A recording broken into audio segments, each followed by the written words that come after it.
Our story begins with Matthias, an ordinary boy on his way to apply for his magical academy. As he walked, he suddenly sensed the presence of a beast. He alerted the coachman, who scoffed and said, "What beast? We're in a populated area. There's no way a monster could reach us." But in an instant, a massive creature attacked them. It was on the verge of killing them all, until Matthias leapt forward and slew the beast with his own hands. The coachman stood frozen, stunned by what had just occurred. "But worry not, dear friend. You'll come to understand everything in time." Soon after, Matthias arrived at the city and began to explore. He made his way to a blacksmith to purchase a weapon. There he noticed a girl speaking with the smith saying, "Please, repair my sword quickly. The academy entrance exams begin tomorrow, and I must return it to its owner." But the blacksmith replied, "That's impossible right now. To repair this sword, I need someone to channel magic into it, and it's nearly impossible to find someone capable at this hour." She pleaded desperately, leaving the blacksmith unsure of what to do, until Matthias stepped forward and said, "I'll provide the magic you need to repair her sword." The smith responded, baffled, "Son, that's impossible. You bear the quad sigil, the mark of failure. And even if somehow you can supply the magic, repairing this sword would take at least 2 days." The girl interrupted eagerly, "I accept." The blacksmith stared in disbelief and said, "Then it's not my responsibility anymore. If you lose your jewel, don't blame me." She replied with confidence, "I trust him." They sat and introduced themselves formally. Her name was Alma, and she was trying to fix the sword for her friend Lori. Speaking of Lori, she arrived at that moment, glowing like the moon. The moment Matthias saw her, he was clearly captivated. He nervously introduced himself, and she responded with similar shyness. Alma turned to Lori and said, "This is the one who will repair your sword." Lori's face lit up with joy. Then the blacksmith handed Matthias the sword and said, "Now show me how you'll fix it." Matthias smiled and replied, "Watch and learn, old man." He focused his energy onto the weapon, and in less than a second declared, "Done." The two girls were stunned. "Done with what? You didn't even touch it," they exclaimed. But Matthias calmly replied, "Try it before you speak." Lori lifted the sword and, in one swift motion, sliced through a wooden beam. Their eyes widened in amazement. Matthias was extraordinary. The blacksmith, now thoroughly impressed, said, "Please, work for me." But Matthias politely declined. Days passed quickly, and the long-awaited entrance exams finally arrived. After several preliminary tests, it was time for the duels to assess combat ability. Lori wielded her newly restored sword and defeated her opponent in mere seconds. Victorious, she turned to Matthias and thanked him for the incredible weapon. Then the examiner called out Matthias's name. It was his turn to fight. He stepped into the arena and was surprised to see his opponent. "Where's my match? Don't tell me. You're the captain of the knights?" he asked. The captain replied, "Since you're the son of Castor, you must face a worthy opponent. Don't worry, if I'm impressed by your skills, I'll allow you to pass the remaining exams." Fury sparked in Matthias's eyes. "Let's go!" he snapped, charging with all his might. The captain deflected the first attack with ease, but Matthias smirked, retaliated, and disarmed him in a blink. The captain fell, defeated. Matthias was declared the winner. Alma and Lori were overjoyed, and with the duel complete, it was time for the magic exam. Lori stepped forward, tasked with destroying 5 targets. She began chanting, and one by one, shattered the targets. But Matthias watched, unimpressed. He noticed she was using a verbal incantation, which was slow and easy to predict. Lori finished, and everyone applauded her combat sigil, known as the Sigil of Glory. Then the examiner called the next participant, Matthias. He entered the arena, and the examiner sneered at his quad sigil. "Don't be upset if you fail," he mocked. "There are other tests. You might pass one of them." Matthias calmly said, "Just step aside. I wouldn't want you to get hurt." Perplexed, the examiner obeyed. At that moment, Matthias activated a powerful spell without uttering a single word. The arena erupted in a magical explosion, leaving the audience speechless. Matthias had passed, with overwhelming success. Later, he donned the academy uniform, preparing for the entrance ceremony. Lori too arrived, radiant in her uniform. Alma noticed the exchange and teased, "Should I leave and go have tea then?" The students gathered in the ceremony hall, and the headmaster took the stage for his opening speech. "This academy does not recognize social status nor sigils," he declared. "Only skill. Prove yourself, and you will rise. That is all." As he turned to leave, he paused. "Matthias," he called out, "come to my office after the ceremony." Panic struck Matthias. "What did I do?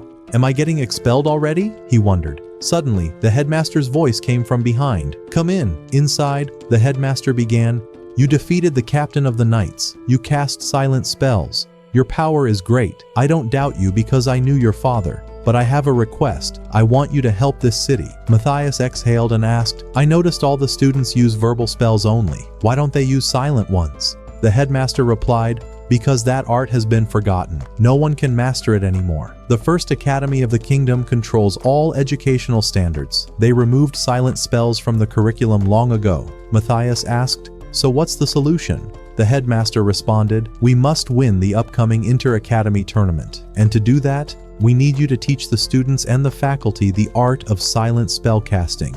We are all at your command. Matthias agreed and began training everyone. The teachers gathered the students and introduced Matthias as their instructor. No one believed it until one of the teachers demonstrated what he had learned. The students were astonished and quickly paid attention. Alma picked it up rapidly, hitting her targets with ease. The rest improved steadily, except Lori, who had depleted her energy. Matthias approached her, took her hands, and she asked nervously, "What are you doing?" He replied, "Just transferring some of my magical energy to you."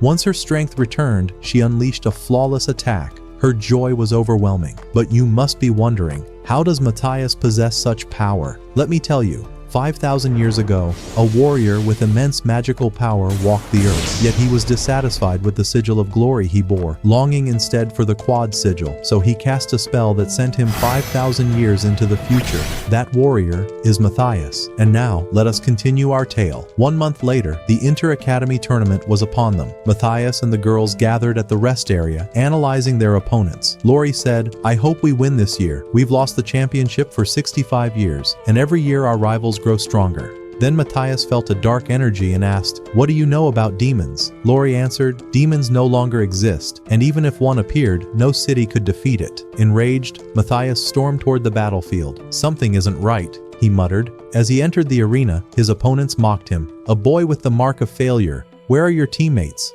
Did they flee knowing they'd lose?" Matthias didn't reply. Instead, he examined one of them closely and realized he wasn't human. He was a disguised demon. Matthias glared and said, "I'll kill you." The match began. The 3 opponents attacked, but Matthias crushed them, one after another. Only he and the demon remained. The demon, now panicked, cast a silent spell. That confirmed everything, not just to Matthias, but to the crowd as well. Matthias launched forward again. The demon barely blocked his strikes. "How are you this powerful?" he cried. Matthias replied, "I'm not strong. You're weak." He surged his energy and unleashed a spell that forced the demon into his true form. Chaos erupted in the arena. The headmaster ordered an evacuation. The demon tried to flee, but Matthias pounced, killing him in a single strike. Mages gathered around to confirm the kill. Lori rushed over to check on him, and something between them had clearly begun to blossom. Soon after, the king summoned Matthias to reward him. The headmaster accompanied him and recounted everything. The king offered him a plot of land, but Matthias refused. Instead, he asked for permission to enter the Demas, an ancient domain filled with treasures. The king was surprised, but agreed. Then he asked, "What are the demons' next moves?" Matthias answered, "Now that we've defeated one of them publicly, they'll declare war. But don't worry, they'll need 3 months to gather their forces. We have time to prepare." The king asked, "Can you do it?" Matthias replied, confident and unwavering, "1 month is enough." The king was stunned by his boldness, but deep inside, he knew. This boy was the kingdom's only hope. It was decided that Matthias would be appointed as the commander of the unit tasked with defense, then headed straight to the royal vault to retrieve some magical possessions that would aid him later in his missions. He acquired a magical sword and a pendant that grants him extra experience points from Demas. Afterwards, he approached the 2 girls to inform them of his intent to travel to Demas to increase his power. Lori and Alma were shocked, unsure of how they could assist him. At that moment, Matthias proposed they join him in his adventures. Despite the girls' hesitation and fear that they might not be of help, he reassured them, saying, "Do not worry, I will teach you the art of combat." Lori and Alma grew excited and decided to accompany him. Indeed, they headed to Demas, and Matthias began teaching them how to fight. He ran swiftly toward a small monster, brought it before Alma, and said, "Take out your bow and shoot it." She was surprised, but agreed. She focused her magical energy and easily eliminated the creature, astonished at how effortlessly she had slain it. Matthias had her focus her energy even more, making her feel the connection between her and the arrow. when she released it, and thanks to his guidance, the arrow changed its trajectory and struck a monster hiding in a blind spot. This is because Alma is known by the title The Core, a specialist in archery. Matthias suggested she intensify her training in that role, and she agreed, then began seeking other monsters to hunt. As for Lori, she became eager and said, "Teach me." He took her to a wall in Demas, shattered it, took a piece of the rubble, cast an enchantment that turned it into raw material, and began instructing Lori. She learned quickly, and he explained what was happening, saying, "Your crest is the crest of glory, and you possess the ability to forge weapons, in addition to casting spells, meaning you are an infinite source of weaponry." Lori grew more enthusiastic and began turning metals into swords. Alma returned after increasing her power, and was amazed at Lori's progress, all thanks to Matthias, who had been training them. They then descended to the 10th floor, where Alma and Lori's strength increased to the point they were able to defeat a magical wolf that appeared suddenly. Afterwards, Matthias erected a barrier to let the girls rest and said to them, "I will now descend to the 25th floor. You two, stay here." The girls were stunned by the number and exclaimed, "The 25th floor? We only reached the 23rd, and we had 40 adventurers with us." Matthias replied, "Do not worry," and proceeded on his path, battling every monster that crossed him, saying, "It's still early. I must keep descending." He continued advancing until he found the element he needed. Then he noticed the presence of a powerful beast and said, "This is my chance." He approached the beast's lair, eliminated the weaker creatures around it, and revealed himself to the floor's boss, as if saying, "I'm waiting for you." The boss appeared and launched an attack on Matthias, who dodged it. When the attack returned again, the serpent's saliva spilled onto the ground, corroding it. Matthias said, "This is exactly what I wanted." He rushed toward the beast, sliced a part of it, and the creature immediately sensed danger. A fierce battle erupted, and with Matthias's final blow, the monster collapsed. The strike was so powerful that the girls above felt it. They even thought an earthquake had struck. Even two demons felt the tremor, though they paid it no attention. Matthias returned to the girls and showed them the monster he had slain. They screamed in horror, nearly fainting. He then carried the creature's corpse to the guild to claim his reward. When the guild girl saw the size of the beast, her face turned pale from fear. It seemed the guild couldn't even afford to cover the cost of that kill. So Matthias took everything they had. "Couldn't you leave them something, man?" As he walked with Alma and Lori, they shared the spoils. Since Matthias was fair, he divided the rewards equally. Everyone was happy, amazed at the amount of gold they had received. But suddenly, Matthias sensed a countering energy. Alma and Lori also felt the danger and said to him, "Is it possible?" He replied, "Yes, there are two demons standing in the sky, and it seems they are preparing to attack." And indeed, they were there. One was named Asher, large and powerfully built, and the other was his servant, whose energy was weaker. Matthias measured their powers and devised a plan. He told the girls, "I will face the strong one, and you two will handle the other." The girls were worried. They had never fought a demon before. But Matthias encouraged them, saying, "You are now capable of facing them." The battle began. Matthias flew using a flight spell and greeted Asher, who realized Matthias had slain one of their kind, saying, "I will kill you now." But Matthias observed his movements without showing the slightest concern. Asher attacked him with fire magic, which Matthias countered, controlled, and returned, burning him in retaliation. Asher raged and chased after Matthias to kill him. Meanwhile, Alma and Lori were distracting the second demon, attacking and weakening him. Matthias noticed this and was pleased. He returned to Asher, who thought he had separated Matthias from his companions, saying, "Prepare to die." Poor fool, he had no idea what awaited him. He lunged at Matthias with full force, but Matthias dodged with ease, then struck him in the back, causing him to lose balance. The demon tried to heal himself, realizing he was facing an extraordinary opponent. He attempted to fly away, but Matthias electrocuted him. The demon trembled, gathered his strength once more to flee, but Matthias activated a spell that paralyzed him completely. And just like that, Asher was rendered powerless. At the same time, Alma and Lori were exhausting the second demon, Alma striking him with arrows that disrupted his movement, both girls disorienting him in turns. Matthias saw this and felt prouder than ever. He then turned to the second demon and forced him into submission. When the demon learned his master had died, he tried to escape, But where to? Matthias pursued him, severed his wing, and finished him off as well. Thus, Matthias and his team vanquished the demons, and soon their names would spread throughout the entire kingdom. People gathered around them in disbelief at what had occurred. Matthias seized this momentum and flew with the girls toward the royal palace. They arrived before the king and recounted what had happened. The king offered Matthias a reward, but he declined, saying, "It is not fitting for me to accept a reward every time." So the king allowed the girls to choose their rewards. Alma asked for gold. The king asked why, and she replied, "Money never loses its value and always serves a purpose." Impressed by her wisdom, the king granted her request, and Lori asked for the same.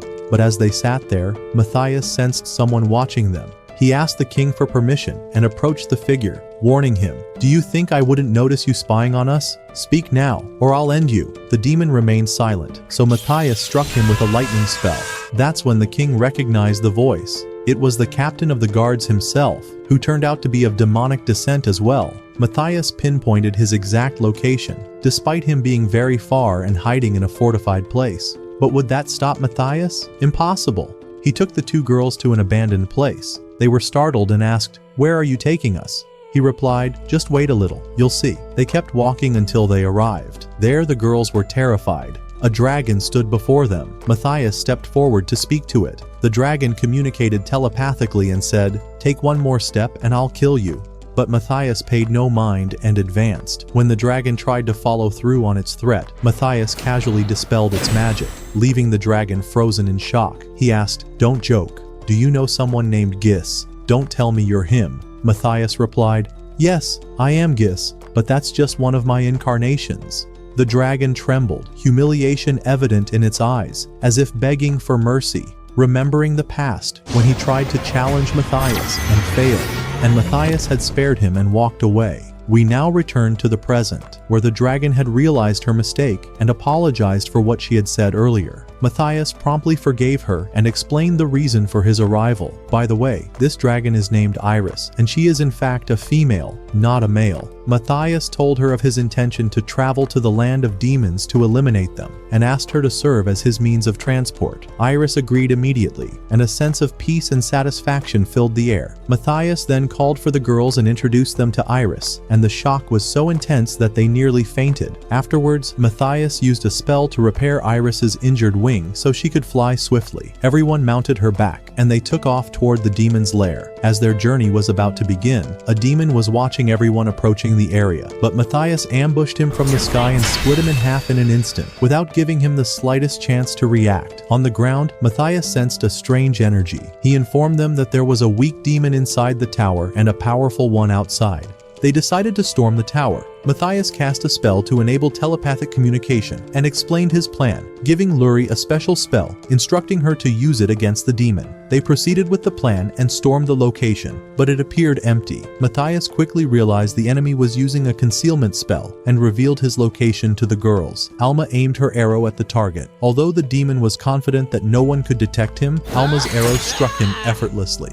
Shocked, the demon exclaimed, "How? I was certain my concealment was flawless." Matthias replied mockingly, "Your camouflage is just as poor as your strength." Enraged, the demon launched a full-force attack. Matthias effortlessly blocked every strike with precision, while the demon failed to even touch him. Behind him, Alma continued shooting arrows at his back, though they had no visible effect. The attacks continued from both sides until the demon began to feel his movement slowing down. He realized that Luri had activated the spell on the arrows, one that paralyzes the body after a certain number of hits. At that moment, he understood his fate was sealed and shouted, "There's no escape!" Then he unleashed a powerful transformation spell that amplified his magical energy and changed his form entirely. The spell drained his life force but greatly increased his strength. He resumed his assault, forcing the students to flee. He believed he was catching up to them, but it was all a deception by Matthias, who declared, "This is true disguise." He then ordered Alma to fire another arrow. It struck the demon directly, killing him instantly. Now, only the powerful demon outside remained. Matthias told the girls to sit on Iris's back and observe the battle from above. When they asked why, he answered confidently, "This prey is mine," as if they were mere sparrows, unworthy of concern. Iris flew them upward as Matthias began his preparations for battle. He drew a magic stone and shattered its energy, flooding the area with blinding light. The girls were left in awe. Then he brought out 2 more stones and did the same. These spells were intended to force the demon to reveal himself. The demon emerged and said to Matthias, "Well done, but you've dug your own grave." Matthias replied, "We'll see."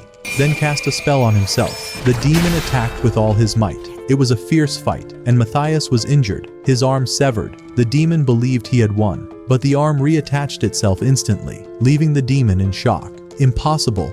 You're not human," Matthias responded. "I let you hit me on purpose, so you'd realize how weak you are." He then struck the demon with his sword, and the effects of poison appeared on the wound. The demon began to feel the same symptoms that had afflicted his comrade before. The demon attempted to flee with a spell, but Matthias grabbed him. He tried using a dispersal spell, but Matthias interrupted it. The poison began to take effect. It absorbed magical energy from the surroundings and disabled the body's power. In a desperate final act, the demon absorbed a massive energy stone, causing his body to swell rapidly until he exploded like a balloon. Thus, another overwhelming victory was claimed by Matthias. After the battle, Matthias discovered a massive magic stone. It appeared to be the main objective of their journey. This stone would be used to create a barrier to prevent demons from entering the kingdom. They took the stone, and joy spread among them. On their way back, Iris asked Matthias what would happen to her upon arrival. Would she be allowed to enter the city in her current form? He suggested she take on a human form and that he would bring her into his academy and personally care for her there. Iris agreed. They landed, and she transformed into a beautiful girl.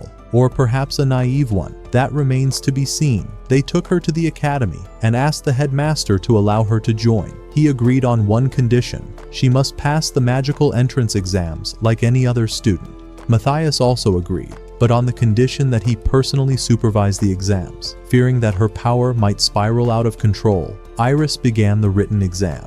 And it was a disaster. She barely answered a single question. But during the combat test, she dropped her sword and rushed to pick it up. The Knight Commander seized the opportunity to strike her, but she caught his sword effortlessly and ended the match with a single blow. The final test was archery. The goal hit 5 targets. But Matthias was more worried about the academy itself than about Iris. She released her first arrow, which veered off and nearly struck the headmaster and those nearby. She almost killed them all. The second arrow shot into the sky and nearly blew up the surroundings. The headmaster was on the verge of tears from her sheer power. On the final attempt, she followed Matthias's advice, placed her hand on the ground, and destroyed all the targets at once. Actually, she destroyed the entire testing area. Terrified, the headmaster instantly approved her admission. From that moment on, Iris became a student at the academy. After some time, academy students began descending into the Dai Mass region to mine the minerals needed to build the barrier. But due to the lack of students bearing the Medal of Glory, progress was slow. So, the headmaster of the second academy suggested merging efforts with the students of the first academy. However, the head of the first academy rejected the idea outright, claiming his students were elites and would not work under someone else's command. With no other option, the headmaster proposed a competition between the 2 academies. Whichever team won would have their decision enforced. The first academy's headmaster added a condition. Matthias and his team were not allowed to participate,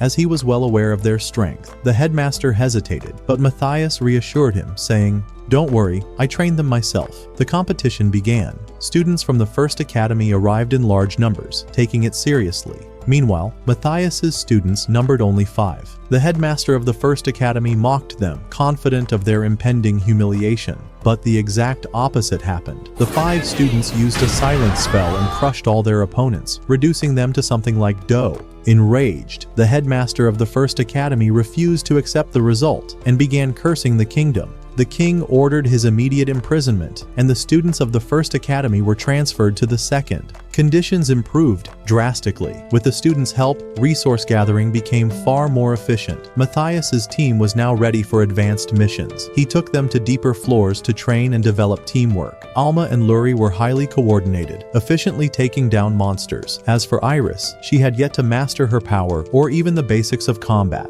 Truth be told, every time she appeared, I couldn't help but laugh. They kept moving forward. Matthias told them he needed a magic stone larger than 60 centimeters to build the barrier, but finding one required venturing into extremely dangerous depths, or they could summon a monster here and defeat it to claim the stone. They agreed on the second option and began the ritual. Luri drew the spell while Matthias, helped her, or took advantage of the moment. While Iris begins trying to power up the ring, she has no idea what she's supposed to do, so she pours immense energy into it. That girl is truly naive, my friends. As a result, a massive creature is summoned and obliterates the floor they were standing on. It turns out to be a gigantic dragon. Matthias quickly devises a plan to defeat it, and they begin executing it. Iris distracts the dragon, while Alma and Luri shoot arrows at it, as Matthias prepares the decisive spell to bring it down. The battle rages back and forth, here and there, until finally, Matthias completes the spell and calls out to Iris, asking her to provoke the dragon into attacking them with its flames. She's confused at first, but she does it, and the dragon unleashes its fire with everything it's got.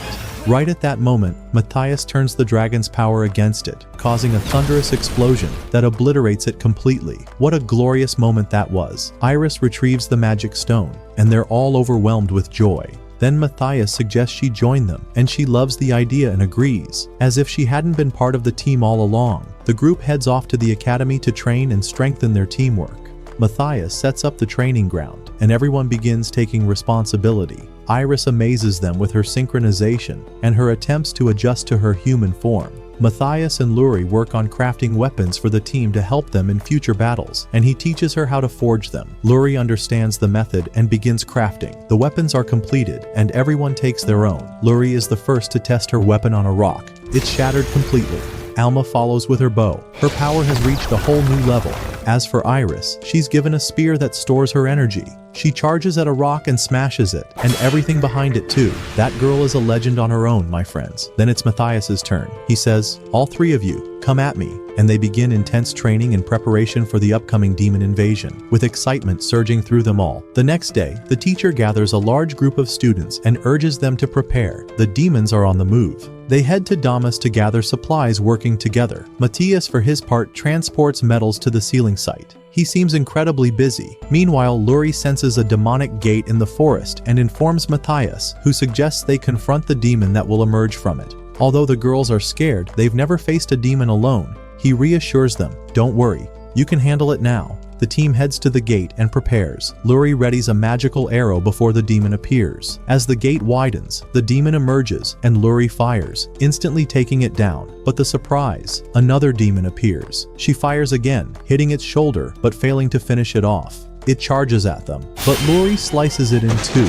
What a girl she is. The gate closes, and they confirm no more demons will emerge. The girls return to Matthias and tell him what happened. He praises them, and everyone is thrilled. Suddenly, Matthias senses demonic energy approaching the academy. Another confrontation. The headmaster and many students are already prepared, just as Matthias had foreseen. Alma and Luri arrive too. The stage is set for a massive battle. A portal opens, and a demon far stronger than the others appears. He gathers his power and attacks the students with infernal flames, but to his shock, the students withstand the assault. None are harmed. Enraged, the demon lashes out, but the students' attacks don't affect him. Even Alma shoots an arrow, but he catches it. There's only one option left. Luri must craft a special arrow capable of piercing him. As the attacks intensify, she tries again and again, failing each time until she nearly gives up. But her teammates shout, "We believe in you, you can do it." Her spirit ignites and she gathers her energy. At last, she succeeds. She hands the arrow to Alma, who fires it at the demon. The demon tries to dodge it, but Alma brings it right back to him. She endures his counterattacks, and finally the arrow pierces through and finishes him. The first demon is defeated. Everyone celebrates, but the joy doesn't last. A stronger demon appears, and then many more. The battle is on the verge of becoming a massacre. The students freeze in shock while Alma, Luri, and others stand tall, ready to face their fate, even if it's their last stand. But do you really think any of those demons can do a thing? Impossible. Matthias suddenly appears and obliterates one of them, then shouts, "Now, let's begin the real battle." He slaughters them. First, second, fifth, one after another. None can even touch him. He wipes them all out and lands among the students. What a moment of sheer power. Alma and Luri rush to him and hug him. Matthias thanks them for their efforts, and everyone is filled with joy. Then Matthias heads to the barrier site and finally activates it. Energy floods the entire kingdom, and happiness spreads everywhere. Alma thought the day was over, and she'd just have dinner and go to bed. But Matthias tells her that was just the beginning. The previous battles had drawn the attention of more beasts, and they must be dealt with now. The headmaster gathers the students, and they march to fight the beasts. A massive horde attacks, but the students have grown stronger and repel them with skill. Even larger beasts arrive, and then Matthias and his team step in. He orders the headmaster to retreat, and he obeys. Who's the real headmaster now, I wonder? Matthias throws Iris at a beast and she takes it out. Alma and Luri fight off 2 others and destroy them. Then a colossal beast appears and starts absorbing others around it. Matthias notices and lets it keep absorbing, then tosses it an energy crystal and says, "Show me your full power." The beast consumes the energy and reveals its true form, a massive lion ready to kill anything. Matthias forms a strategy and rushes into battle. Iris charges forward and slices its legs. The others join in, and the beast goes wild. They think they've won, but it's only the beginning. The lion regenerates and returns, as if nothing had happened. Matthias braces himself and says, "Very well." He prepares an ancient spell and fires it, causing it to multiply again and again, until the beast can't take it anymore. Matthias follows up with a final blow, decapitating it. And just like that, the lion is slain. Everyone stands in stunned silence, terrified by his sheer strength. Unbelievable. Afterward, Matthias looks over the city from afar. He seems ready to leave. He goes to the academy director and tells him his intention. The director had expected this and says, "I have a better idea. I won't expel you. I'll offer you a scholarship. This means staying in contact while helping out occasionally in return. A mutual benefit." Matthias likes the idea and agrees, but Luri is heartbroken to hear he's leaving, and she doesn't know what to say to the director, so the director proposes giving them scholarships too, and they all agree instantly. Matthias and his team begin preparing to explore the outside world. And this is where the true fun of the anime begins, my friend. Once their adventure begins, Matthias decides to visit a city built atop the Damas ruins. In his past life, he'd never heard of such a thing, and he senses something strange. They pass through a forest the girls are terrified of, known for its beasts. But who's with them? Matthias, son of the Great Ones. They enter the forest, and Matthias leaves the girls behind to handle the beasts alone. All the monsters fear him, except for one foolish monkey that dares attack. You already know its fate. Later, Matthias brings them a wild boar he hunted. They cook a meal, and Alma ends up with soup that tastes like nothing. They continue their journey and arrive in Damas Melkia. There, they see something strange, a light post powered directly by something called a dragon vein, without a magic stone. It's on the verge of exploding, and it does, though thankfully, no one is hurt. Luri is furious and confronts the vendor. "Aren't you worried about people's safety?" He tells her the ruler took all the magic stones from the posts and sold them, leaving the rest to explode among civilians. Matthias suspects the ruler and senses demons control the city. He heads to the guild to investigate. The girl there refuses to register them because they're too young, but Matthias persuades her. Before she finishes the process, a girl bursts in begging for help. Over 40 adventurers are critically wounded. She asks if anyone can use healing spells. No one steps forward, except Matthias. He goes with her and starts healing everyone non-stop. He asks about the doctors, and the girl tells him the king fired them, calling them a waste of money. Enraged, Matthias decides to save them all. He uses a spell to classify each case by severity, assigns a number to each, then heads to treat the most urgent. A doctor tries to stop him. "You won't succeed. Don't waste your energy." But do you think Matthias would ever waste anything? He replies, "Silence. Watch and learn," and then heals the patient effortlessly. The doctor began to feel astonished and gradually convinced by Matthias's words. He started listening to him and applying his instructions, even going so far as to treat cases according to the priority order that Matthias had established. The girls also supported him, and together they managed to save all the injured without a single life lost. Oh, what greatness are we even talking about, my friends? Afterwards, the doctor approached Matthias and expressed his gratitude, saying, "If it weren't for you, I wouldn't have been able to save them. Thank you, and I apologize for my previous behavior." Matthias responded with a smile. "No worries, there's no need to apologize." Then they asked about the former king and the cause of his death, and the doctor told them he had died suddenly, with no known cause. But Matthias sensed there was a hidden devil behind it all, and so they decided to head to one of the rooms to get some rest. They agreed that the next morning, they would head to the region of Damas, each one of them filled with resolve and courage. They slept through the night, and as soon as the sun rose, they set off for Damas. There, they eliminated nearly all the monsters and returned to the guild. The girl standing there appeared shocked, unable to utter a word. She asked Matthias what had happened, and he simply replied, I didn't do much. The girls took down the monster. I just supported them. She nodded, then sent a report to the king informing him of the incident, writing in it that these girls were no less than monsters themselves, and that Matthias was merely their assistant.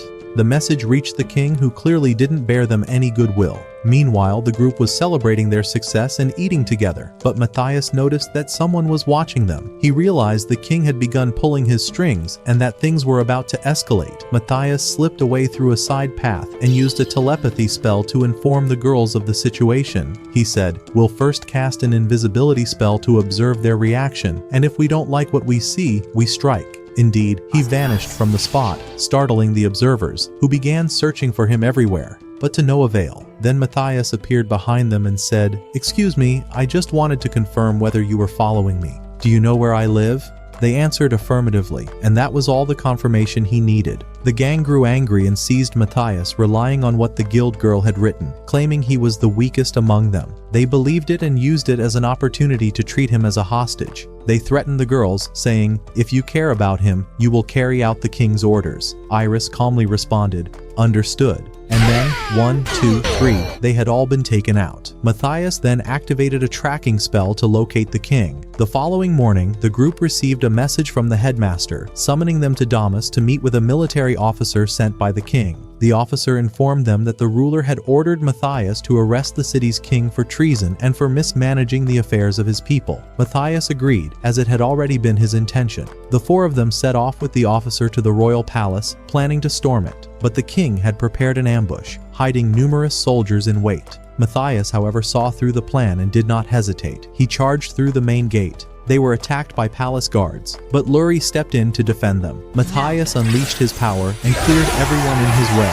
eventually opening the secret passage leading to the king, and they descended to confront him. The king, believing Matthias had already been dealt with by his guards, was shocked to see him. He had even prepared a second trap of soldiers, but they were defeated too. The officer declared that he had come to arrest him for his crimes. The king began to deflect, saying, "If anything happens to me, calamity will fall upon the people of this village, so be cautious from now on." Matthias replied, "Very well," and rendered him unconscious. He then approached the flames and found a message revealing that the king had been in collaboration with demons, who had been supplying him with information to shield himself using special soldiers. But the question remained, what did the demons want from him?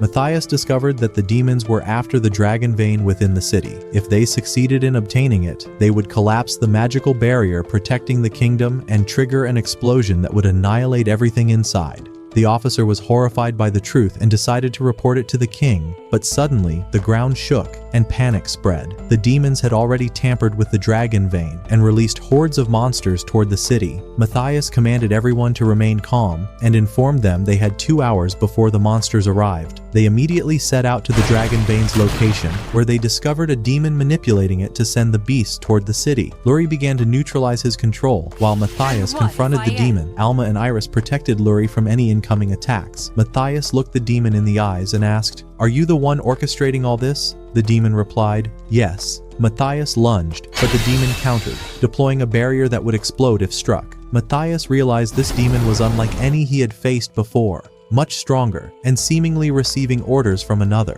He cast an eavesdropping spell and discovered the demon was being directed by a far more powerful one. The odds were not in Matthias's favor. The demon launched a long-range attack, which Matthias barely managed to block.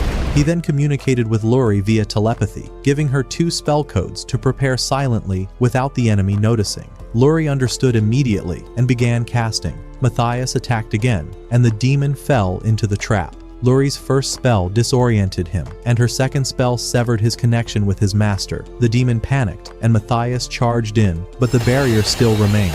Suddenly, without warning, Matthias had closed in just enough to disable the barrier. He had noticed earlier that it took half a second to activate, so he struck during that brief window and disabled it completely. The demon had no option left but to cast a self-sacrifice spell to kill him. But Matthias didn't give him the chance. His head flew off in an instant. At the same time, Luri succeeded in breaking the demon's control over the dragon vein, and the monsters vanished from before the city. Matthias then tried to trace the true leader's location, but to no avail, until a voice addressed him, "You'll never find me. Don't even try."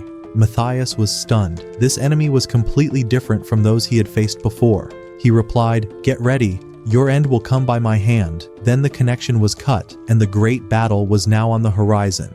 Matthias gathered the girls and told them what had happened, explaining that the demon's energy was immense and that he had recorded it into a crystal to help locate him later. Alma was surprised and asked, "How will we find him?"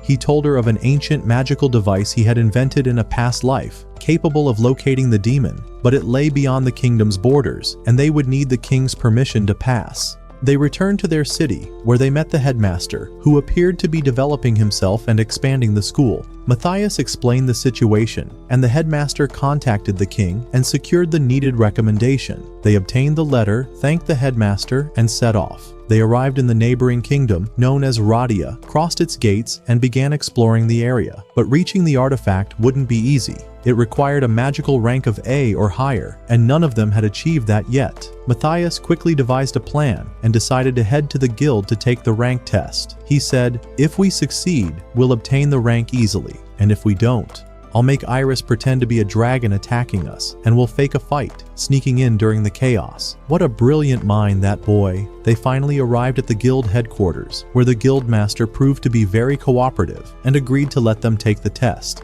But suddenly, while they were standing there, a man named Gale entered. It became clear that he had come upon hearing about Matthias, wishing to be his examiner for the trial. From the very first moment, Matthias sensed his strength and realized he was no ordinary man. The guild master addressed him, saying, "What brings you here? You shouldn't be the one to face them." But Matthias responded confidently, "Don't worry, leave him to us." Then the two of them headed to the arena to prepare for battle. And to everyone's surprise, Gale turned to the girls and said, "You three have already passed the test. You don't need to fight me. He alone is enough." His enthusiasm was palpable. The guild master began telling the girls about Gale, saying he had never been defeated in any battle before. Yet the girls were unimpressed and responded with confidence, "Then today shall be his first defeat." Indeed, Gale launched an attack against Matthias, his power immense, but Matthias deflected his blows and analyzed them, clearly intrigued by his opponent's level. Gale, in turn, recognized Matthias's skill and began to levitate in the air before striking with all his might, thinking he had finished it. But Matthias remained completely unaffected. He countered immediately, landing a powerful blow that sent Gale crashing into the wall. At that moment, Gale understood the vast difference in their abilities and asked, "How can I become as strong as you?" Matthias pulled out a spell book and replied, "If you learn what's in here, no one will ever be able to defeat you." Gale accepted this and thanked him. After that, they set off for the artifact's location, but Gale warned them, "Be careful in that region.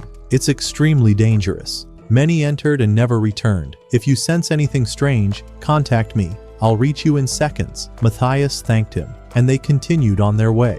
At the city gate, the guards stopped them to inspect their guild license. They allowed them through, but Matthias grew suspicious, and rightly so. The guards had cast an encryption spell on the license and sent a secret message ordering their assassination. Matthias sensed they were being watched and devised a plan to deal with it. He handed Alma and Lori a sleep spell to use on the gang, while he and Iris would act as bait to lure the attackers in. The plan worked perfectly. The fools began firing arrows at Iris, but they had no effect on her. Enraged, she charged at them, but Matthias stopped her, saying, "We're only putting them to sleep." And sure enough, Alma and Lori cast the sleep spell, and everyone was knocked out, including themselves, having forgotten to shield themselves. It was a hilarious moment. Later, Matthias woke them up, and Iris had used the opportunity to doodle on Alma's face, teasing her. Then they reached the city's main gate, where Matthias began inspecting it and sensed something was terribly wrong. He realized the city was under the control of 30 demons. He then discovered a hidden passageway and led the team through it until they reached the city center. There, a demon stood guard. Matthias crept up, cast a sleep spell, and moved him aside, allowing them to advance. Once inside the city center, they found the people dazed and clearly manipulated. Matthias stopped one of them and began recording what was happening.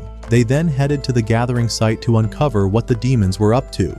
The team cast a defensive spell on themselves to avoid falling into the same trance, pretending to be like the others so no one would suspect them. They saw precious metals being collected, and the truth became clear. The demons were gathering rare metals to build a nuclear bomb, controlling humans like slaves so they wouldn't need to do the work themselves. Alma and Lori were furious at the sight and resolved to cleanse the city of the demons' evil and save its people. But how would they face 30 demons at once? That's when Matthias declared with confidence, "Leave it to me."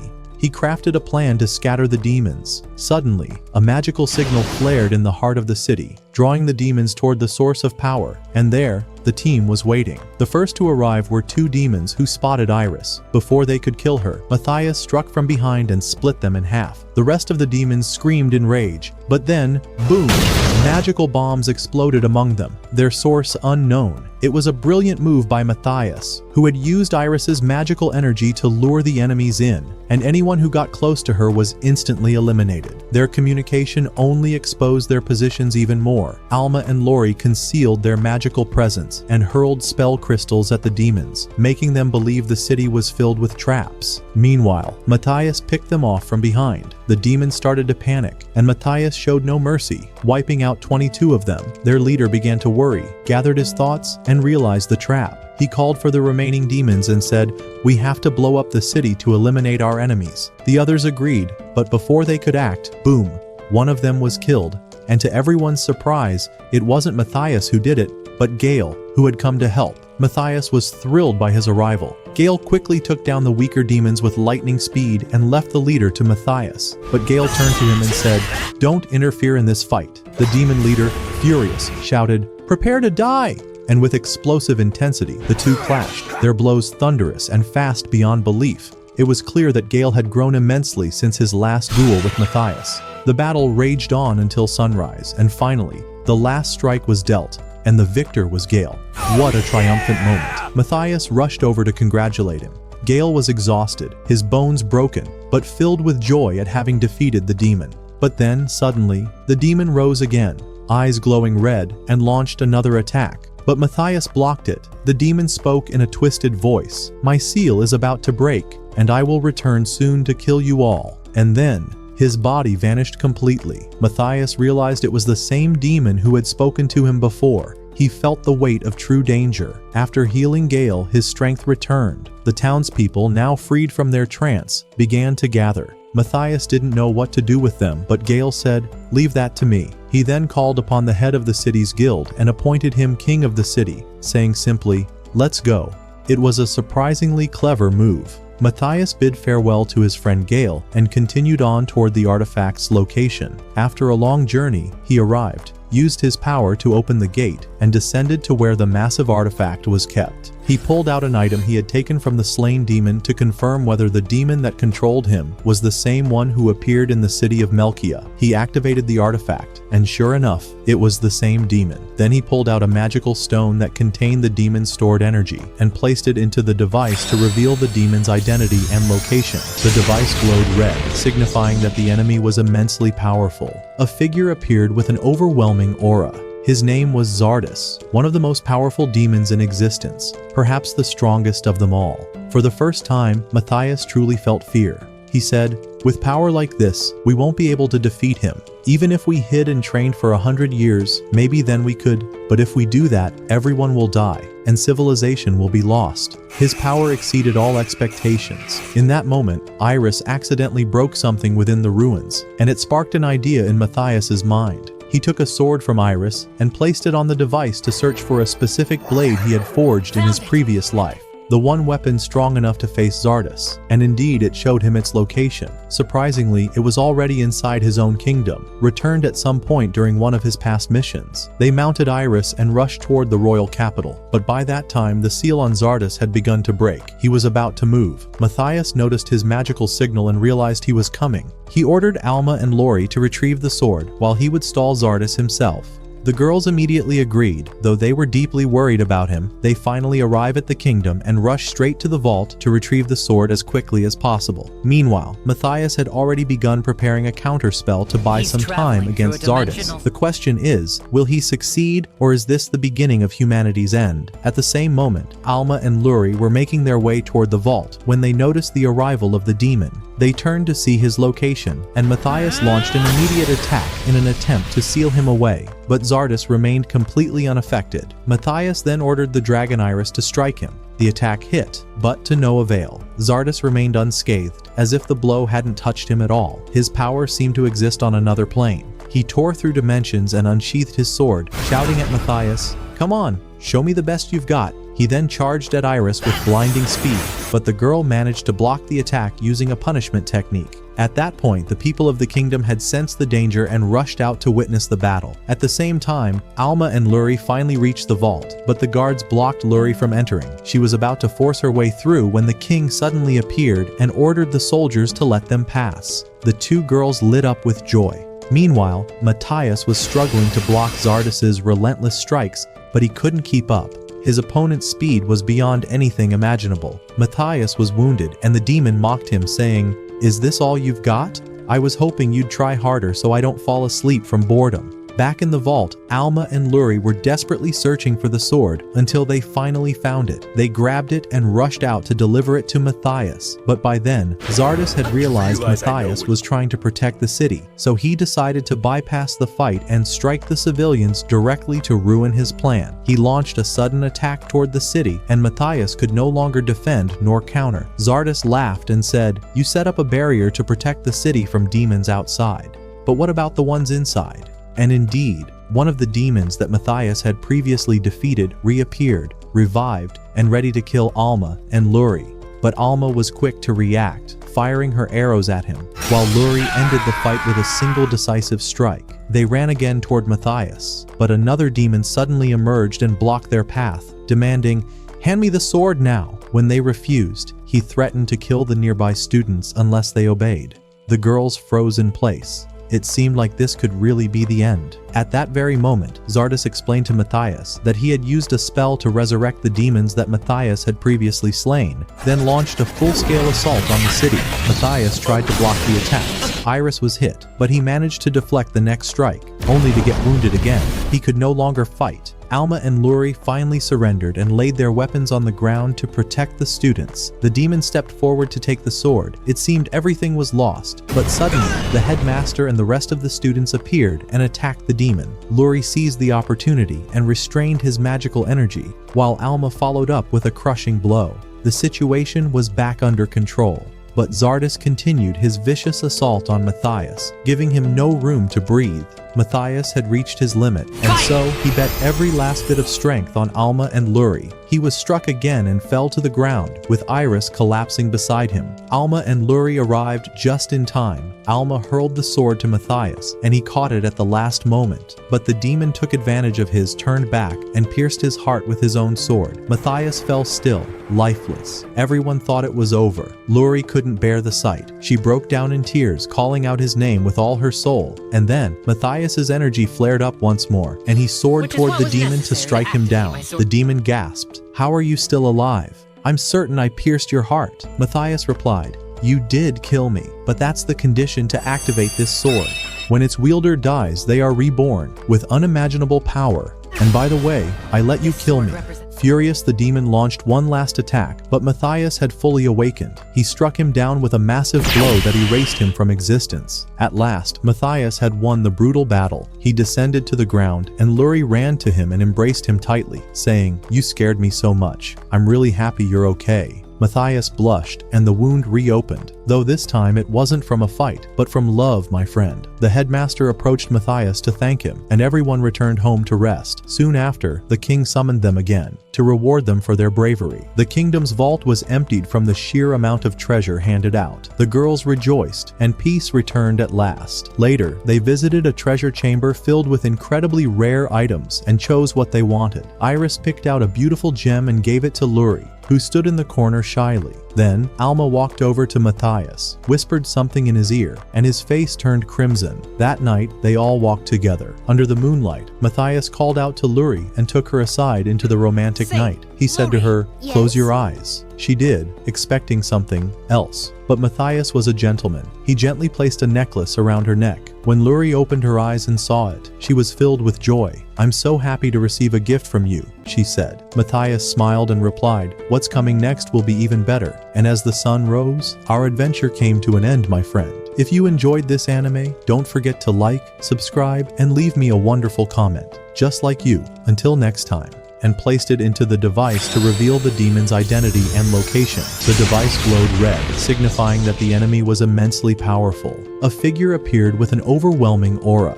His name was Zardas, one of the most powerful demons in existence, perhaps the strongest of them all. For the first time, Matthias truly felt fear. He said, "With power like this, we won't be able to defeat him. Even if we hid and trained for 100 years, maybe then we could. But if we do that, everyone will die, and civilization will be lost." His power exceeded all expectations. In that moment, Iris accidentally broke something within the ruins, and it sparked an idea in Matthias's mind. He took a sword from Iris and placed it on the device to search for a specific blade he had forged in his previous life. The one weapon strong enough to face Zardos, and indeed it showed him its location. Surprisingly, it was already inside his own kingdom, returned at some point during one of his past missions. They mounted Iris and rushed toward the royal capital, but by that time the seal on Zardos had begun to break. He was about to move. Matthias noticed his magical signal and realized he was coming. He ordered Alma and Lori to retrieve the sword while he would stall Zardos himself. The girls immediately agreed, though they were deeply worried about him. They finally arrive at the kingdom and rush straight to the vault to retrieve the sword as quickly as possible. Meanwhile, Matthias had already begun preparing a counterspell to buy some time against Zardos. The question is, will he succeed, or is this the beginning of humanity's end? At the same moment, Alma and Luri were making their way toward the vault when they noticed the arrival of the demon. They turned to see his location, and Matthias launched an immediate attack in an attempt to seal him away. But Zardos remained completely unaffected. Matthias then ordered the Dragon Iris to strike him. The attack hit, but to no avail. Zardos remained unscathed, as if the blow hadn't touched him at all. His power seemed to exist on another plane. He tore through dimensions and unsheathed his sword, shouting at Matthias, "Come on, show me the best you've got." He then charged at Iris with blinding speed, but the girl managed to block the attack using a punishment technique. At that point, the people of the kingdom had sensed the danger and rushed out to witness the battle. At the same time, Alma and Luri finally reached the vault, but the guards blocked Luri from entering. She was about to force her way through when the king suddenly appeared and ordered the soldiers to let them pass. The two girls lit up with joy. Meanwhile, Matthias was struggling to block Zardos's relentless strikes, but he couldn't keep up. His opponent's speed was beyond anything imaginable. Matthias was wounded, and the demon mocked him, saying, "Is this all you've got?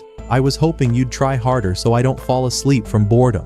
Back in the vault, Alma and Luri were desperately searching for the sword until they finally found it. They grabbed it and rushed out to deliver it to Matthias. But by then, Zardos had realized Matthias was trying to protect the city, so he decided to bypass the fight and strike the civilians directly to ruin his plan. He launched a sudden attack toward the city, and Matthias could no longer defend nor counter. Zardos laughed and said, "You set up a barrier to protect the city from demons outside. But what about the ones inside?" And indeed, one of the demons that Matthias had previously defeated reappeared, revived, and ready to kill Alma and Luri. But Alma was quick to react, firing her arrows at him, while Luri ended the fight with a single decisive strike. They ran again toward Matthias, but another demon suddenly emerged and blocked their path, demanding, "Hand me the sword now." When they refused, he threatened to kill the nearby students unless they obeyed. The girls froze in place. It seemed like this could really be the end. At that very moment, Zardos explained to Matthias that he had used a spell to resurrect the demons that Matthias had previously slain, then launched a full-scale assault on the city. Matthias tried to block the attacks. Iris was hit, but he managed to deflect the next strike, only to get wounded again. He could no longer fight. Alma and Luri finally surrendered and laid their weapons on the ground to protect the students. The demon stepped forward to take the sword. It seemed everything was lost, but suddenly, the headmaster and the rest of the students appeared and attacked the demon. Luri seized the opportunity and restrained his magical energy, while Alma followed up with a crushing blow. The situation was back under control, but Zardos continued his vicious assault on Matthias, giving him no room to breathe. Matthias had reached his limit, and so he bet every last bit of strength on Alma and Luri. He was struck again and fell to the ground, with Iris collapsing beside him. Alma and Luri arrived just in time. Alma hurled the sword to Matthias, and he caught it at the last moment. But the demon took advantage of his turned back and pierced his heart with his own sword. Matthias fell still, lifeless. Everyone thought it was over. Luri couldn't bear the sight. She broke down in tears, calling out his name with all her soul. And then, Matthias's energy flared up once more, and he soared toward the demon to strike him down. The demon gasped, "How are you still alive? I'm certain I pierced your heart." Matthias replied, "You did kill me, but that's the condition to activate this sword. When its wielder dies, they are reborn with unimaginable power. And by the way, I let you kill me. Furious, the demon launched one last attack, but Matthias had fully awakened. He struck him down with a massive blow that erased him from existence. At last, Matthias had won the brutal battle. He descended to the ground, and Luri ran to him and embraced him tightly, saying, "You scared me so much. I'm really happy you're okay." Matthias blushed, and the wound reopened, though this time it wasn't from a fight, but from love, my friend. The headmaster approached Matthias to thank him, and everyone returned home to rest. Soon after, the king summoned them again, to reward them for their bravery. The kingdom's vault was emptied from the sheer amount of treasure handed out. The girls rejoiced, and peace returned at last. Later, they visited a treasure chamber filled with incredibly rare items, and chose what they wanted. Iris picked out a beautiful gem and gave it to Luri, who stood in the corner shyly. Then, Alma walked over to Matthias, whispered something in his ear, and his face turned crimson. That night, they all walked together. Under the moonlight, Matthias called out to Luri and took her aside into the romantic night. He said to her,